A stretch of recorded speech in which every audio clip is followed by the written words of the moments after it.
Imagine a city built of wood, packed with narrow streets, where the smell of smoke lingers in the air. One spark, one careless flame, and within hours, an entire capital becomes a roaring inferno. This is not fiction, it's history. In September 1666, London faced one of the greatest disasters in its history, a fire so devastating that it reduced thousands of homes to ashes, left nearly 100,000 people homeless, and reshaped the city forever. Tonight, we take you back to that terrifying week to relive how a single fire turned the world's most important city into an ocean of flames. This is the story of the Great Fire of London. London in the year 1666 was a city of contradictions. It was a capital of power, trade and ambition, but also of decay, disease and overcrowding. Narrow, winding streets crammed with wooden houses leaned toward each other as if whispering secrets across alleys. Thatched roofs and timber frames made the city a tinderbox waiting for a spark. Just the year before, the city had endured the Great Plague, which killed tens of thousands. Londoners believed the worst had passed. They were wrong. The plague had emptied coffins, but the fire would leave no walls standing. It began innocently, almost invisibly. In the early hours of Sunday, September 2nd, 1666, Thomas Farriner, a baker on Pudding Lane, failed to completely extinguish the flames in his oven. A single spark escaped into the dry wooden beams of his house. In the stillness of that September night, a small fire took hold. The family escaped, climbing through an upstairs window to safety, but their maid was trapped, becoming the fire's first victim. Neighbors saw smoke rising, but in a city so used to hearth fires and chimney smoke, no one imagined the catastrophe that was beginning to unfold. The winds that night were strong, and London was dry from a long summer without rain. Flames leapt from house to house, carried by gusts like fiery arrows. By morning, the blaze had reached the warehouses along the River Thames, where stores of pitch, tar and oil fed the inferno. Explosions thundered through the air as barrels burst, and burning debris rained down on the crowded lanes. Panic spread faster than the fire itself. People poured into the streets, carrying whatever they could snatch from their homes: silverware, bedsheets, even chickens and goats. Families ran side by side, their lives reduced to whatever they could hold in trembling hands. Within hours, the fire was unstoppable. Samuel Pepys, the famous diarist, described how he climbed the Tower of London to witness the blaze. From that high vantage point, he saw a scene of hell. All over the Thames, with one's face in the wind, you were almost burned with a shower of fire drops, he wrote. The fire created its own storm, sucking air into its furnace and spitting sparks into the sky. Ships on the river were ignited, bridges caught fire, and the glow of the flames turned night into a terrifying day. The city itself seemed alive, groaning and cracking as buildings fell in cascades of sparks. As the fire raged, confusion spread among the authorities. London had no professional fire brigade, only bucket lines and primitive hand pumps. The Lord Mayor, Sir Thomas Bloodworth, was woken with news of the growing fire. His infamous reply would haunt his legacy. Pish! A woman could piss it out! He underestimated the blaze, believing it would die down. But by the time he realized his mistake, it was too late. The flames had grown into a monstrous wall, consuming everything in their path. King Charles II himself eventually ordered fire breaks, whole rows of houses to be demolished to stop the fire's spread.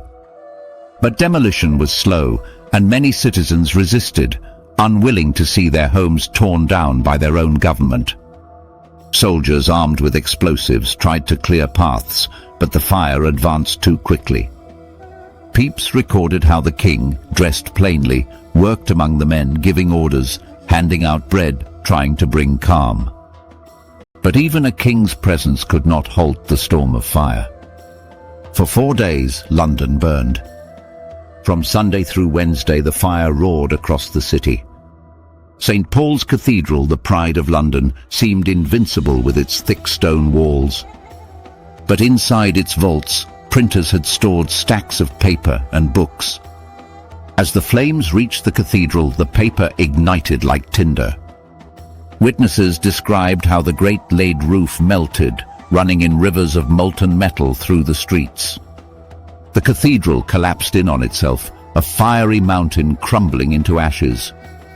For many Londoners, the fall of St. Paul's was the moment they realized their city was lost. Amid the chaos, rumors spread. Some whispered that the fire was no accident, but the work of foreign spies, Catholics, or the Dutch, with whom England was at war. Angry mobs attacked strangers in the streets. Fear made people cruel, and suspicion burned as fiercely as the flames. Innocent men were beaten or killed, accused of setting fire to the city. In the ashes of London, hate found fertile ground. By the time the fire was finally brought under control on Thursday, September 6th, over 13,000 houses had been destroyed, along with 87 churches, countless shops and halls. The homes of rich and poor alike were reduced to blackened rubble. Astonishingly, the official death toll was recorded as very low, perhaps fewer than 10. But historians suspect the truth was much grimmer, with uncounted victims burned in the inferno or buried in collapsed ruins. London has emerged into a wasteland. Where once there had been winding streets and crowded markets, there was only charred wood, smoking stone, and the stench of ash. Nearly 100,000 people were left homeless, camping in fields outside the city walls, sleeping under tents or makeshift shelters. Hunger and despair stalked the survivors. Yet in the face of devastation, resilience began to grow. King Charles II promised to rebuild the city, bigger and stronger. Plans were drawn by great architects like Sir Christopher Wren, who would design the new St. Paul's Cathedral, rising from the ashes like a phoenix. The Great Fire became not just a tragedy, but a catalyst for change. London's medieval heart was gone, but from its ruins rose a new city, built with stone instead of timber, with wider streets to prevent another inferno. The fire cleared away the plague-infested alleys, reducing the spread of disease. Out of destruction came renewal, a painful rebirth that shaped modern London.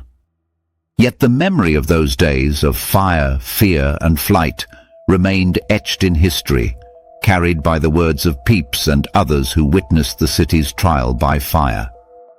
Today, the Great Fire of London is remembered not just as a disaster, but as a lesson. A lesson in the fragility of human achievement, in the power of nature, and in the resilience of people to rise from ashes.